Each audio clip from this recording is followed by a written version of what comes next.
اعوذ باللہ من الشیطان الرجیم بسم اللہ الرحمن الرحیم۔ شروع کرتا ہوں اللہ کے نام سے جو بڑا مہربان نہایت رحم والا ہے۔ سورۃ البقرہ رکوع نمبر 13 آیت نمبر 104 سے آیت نمبر 113 تک۔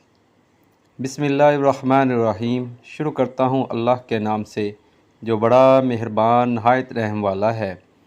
اے ایمان والو، تم نبی صلی اللہ علیہ وآلہ وسلم کو رائنا نہ کہا کرو بلکہ انظرنا کہو، یعنی ہماری طرف دیکھے اور سنتے رہا کرو۔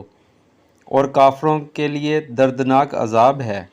نہ تو اہل کتاب کے کافر اور نہ مشرکین چاہتے ہیں کہ تم پر تمہارے رب کی کوئی بلائی نازل ہو۔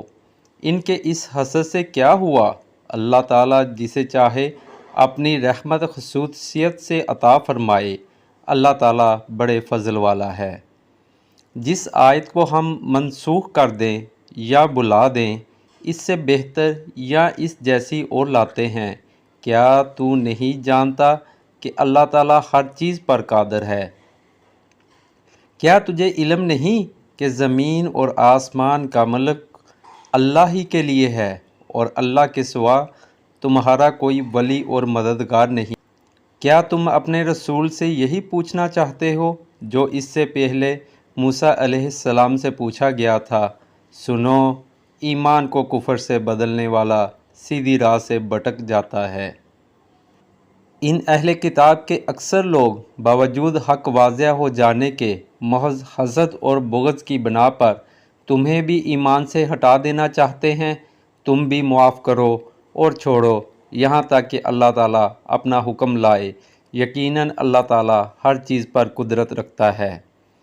تم نمازیں قائم رکھو اور زکوٰۃ دیتے رہا کرو، اور جو کچھ بھلائی تم اپنے لیے آگے بھیجو گے سب کچھ اللہ کے پاس پاؤ گے۔ بے شک اللہ تعالیٰ تمہارے اعمال کو خوب دیکھ رہا ہے۔